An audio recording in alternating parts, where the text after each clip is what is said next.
Hello students. So up to our last class we have described what is fiber, what are different types of fabric we obtain from fiber. Then there are three types of fiber: natural fiber, then synthetic fiber, then mixed fiber. We have explained each type of fiber in detail. Then on next class we described what is cotton, then how cotton is been cultivated, then how it is used for making different cloths, then application of cotton, the use of cotton, then how from fabric the fiber is formed. Okay, and we have learned, we have performed some interesting activities also. So in today's class we will focus on jute. After cotton, the next natural fiber is jute. So in today's class we will mainly focus on jute, cultivation of jute, then different uses of jute, and we will try to conclude our class with some more fibers which you obtain from animals such as wool, then silk, and a little bit of history of human clothing history. Okay, how you obtained clothes, okay, from where we begin wearing clothes, we will learn a bit about this history. So we'll try to sum up this chapter today, and if it is possible for us to finish the whole chapter today, we'll complete the remaining part today. So what is jute? Jute is a long, soft, shiny fiber obtained from the stems of jute plant called Petsam or part in Hindi. So now I guess you all can relate part word. Okay, in our common Bengali language also you have all of you have heard the term part. পাটের রশি বা পাটের দড়ি যে কয়, okay, so jute is long, so now we can relate that from where we are getting jute, we are getting from part. Jute is long, soft, shiny fiber obtained from stems of jute plant. From where we will get jute? From the stems of jute plant. The name of the plant is Petsam, okay, or the common name is Pat. In Hindi it is called as Pat. On Bengali also we call the plant as Pat plant, okay, Pat gas. It is also called golden fiber. So this fiber is also known as golden fiber because of its color. Jute is biodegradable, durable and strong. So as we know, jute you are obtaining from plants, that is natural source. So obviously this will be biodegradable, and these are durable, these are strong enough and durable. In our country, jute is cultivated in West Bengal, India's largest producer of jute.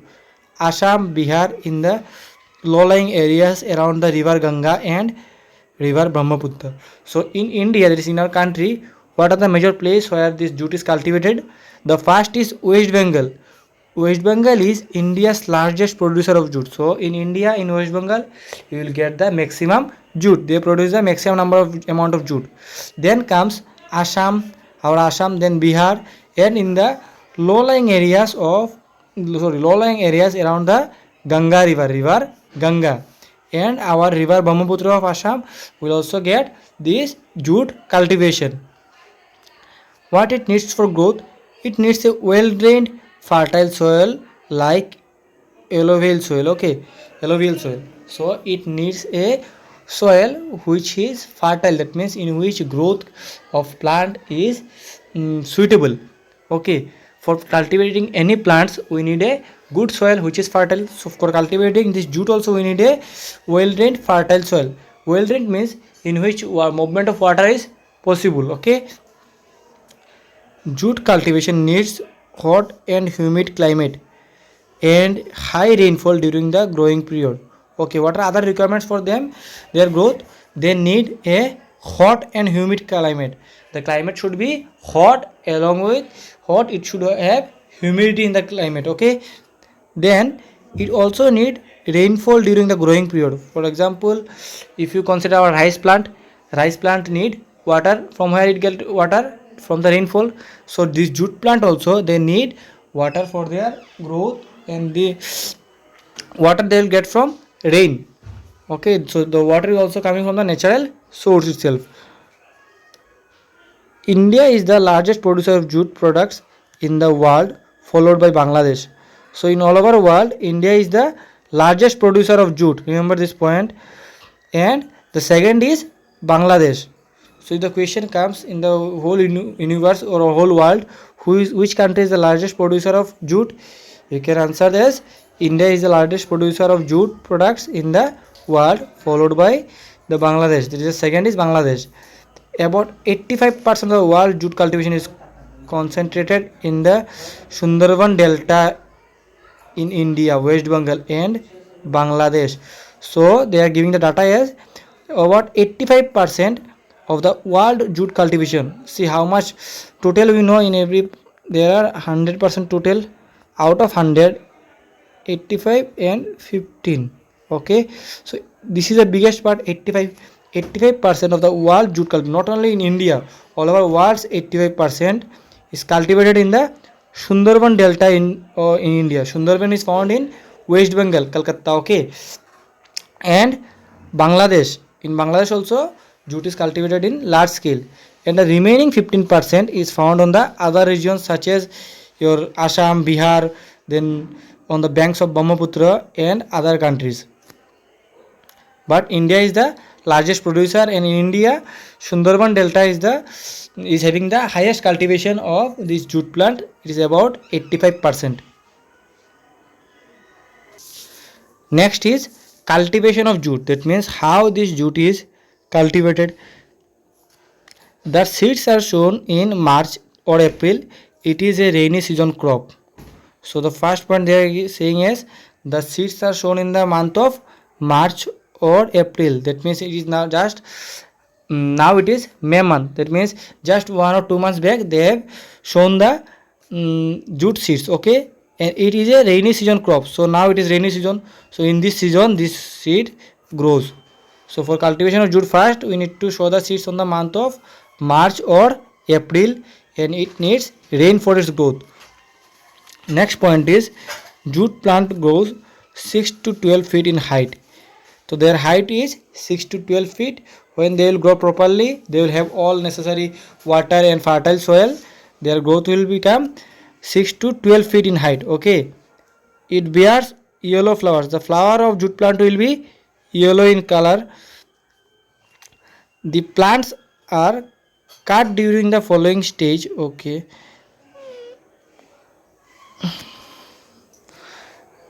that means the flower of the plant will be yellow in color, and when the plant will give flower they will cut the plant.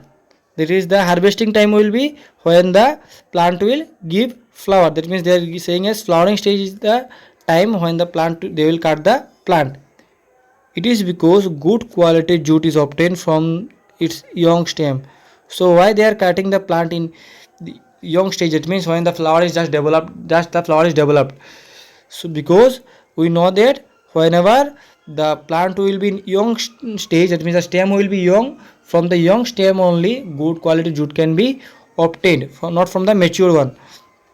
The old stem becomes very hard and it is difficult to remove fiber from it. So the old stem becomes very hard, so it will be difficult for removing fiber from it. You can take this example as, for example, consider this is a young plant. Okay, and this is a old plant. So if I tell you to extract some fiber from this young plant, obviously the young plant will be a bit soft in comparison with your old plant, because old plant, we all know old plants are hard enough. So to extract fiber from the young plant is easier as compared to the old plant. For this reason the fibers or the jute fiber is obtained from always from the young plants, not from the old plants. So harvesting is done. When harvesting will be done? When the plants will give you the flower. Whenever the farmer will see, okay, yellow flower is coming on the jute plant, then they will cut the plant. Okay, harvesting is done.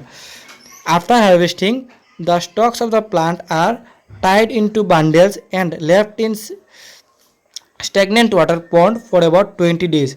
So after harvesting, what they will do? The stalks of the plant are tied into bundles. They will make bundle of this jute, okay, harvested jute, and they will left this jute or the bundles on water, stagnant water, not on the moving, not like river. Stagnant means the water which is steady at one place. Okay, for example your pond, lakes, these are your example of stagnant water. So for example, in pond for about 20 days.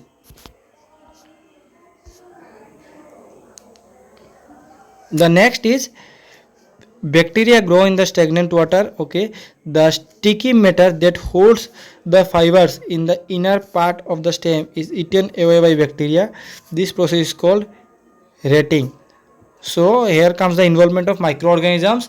What the bacteria will do? Bacteria will grow on the stagnant water. So you are keeping the jute on pond water for 20 days.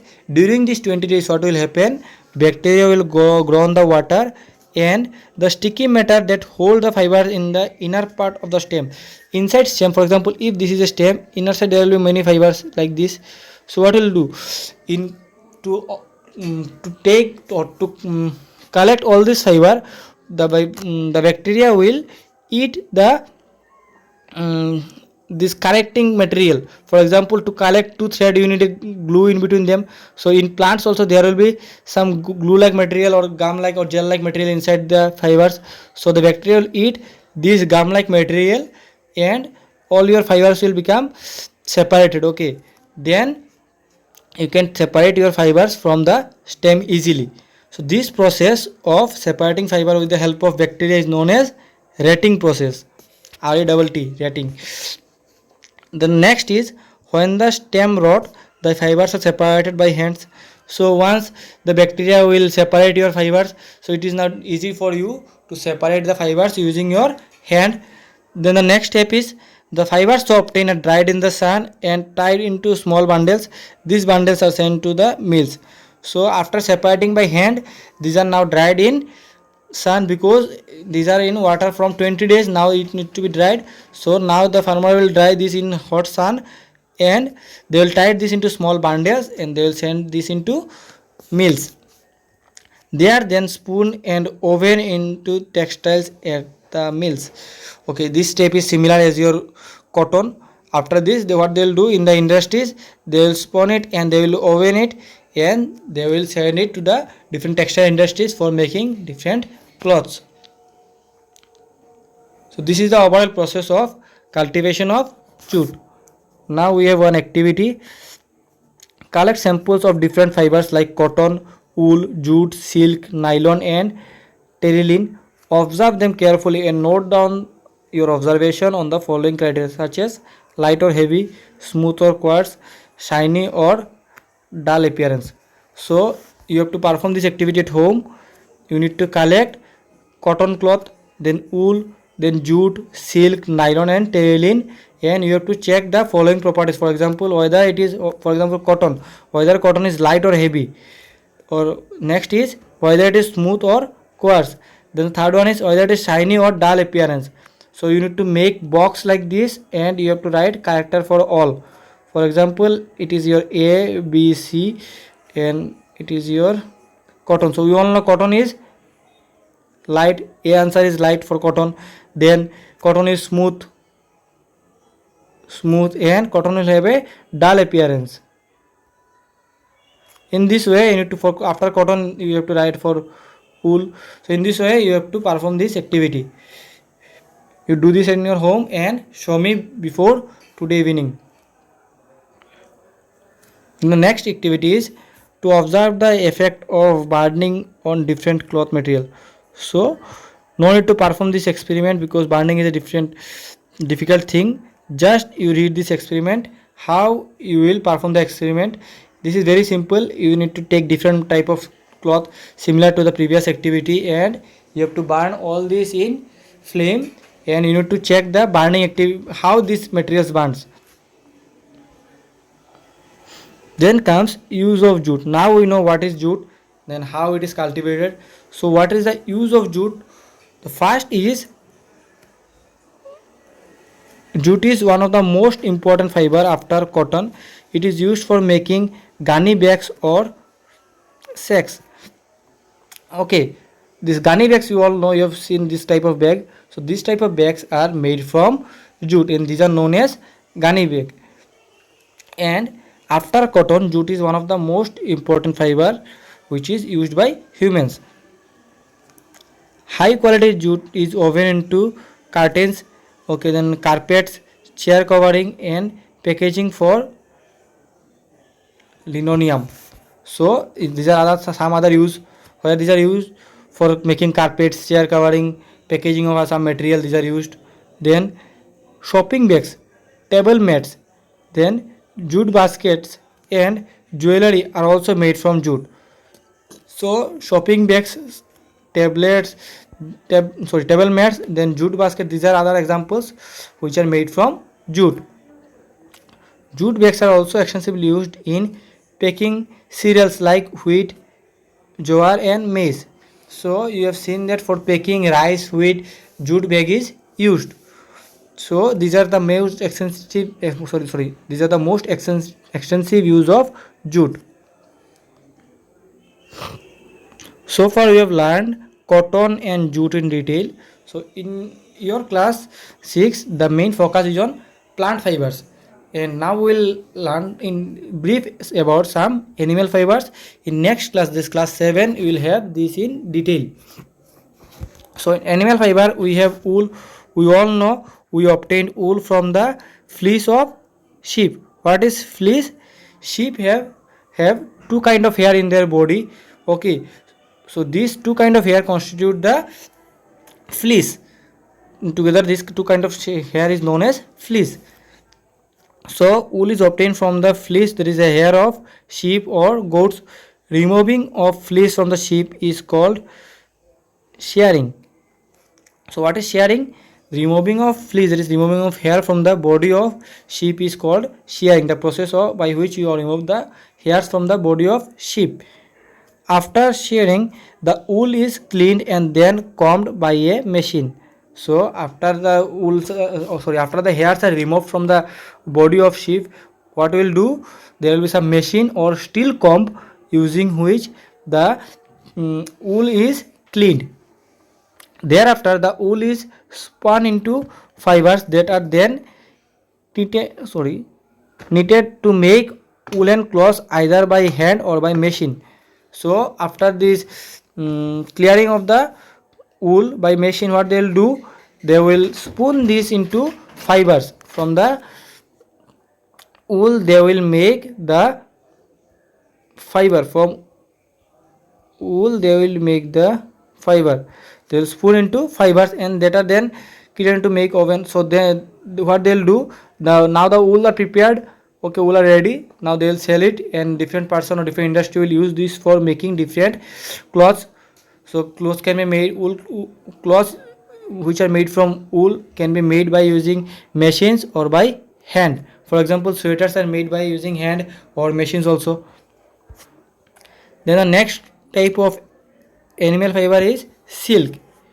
Silk was first discovered in China. So in the country China, the silk was first developed. It is obtained from the cocoon of silkworm. So from where silk is obtained?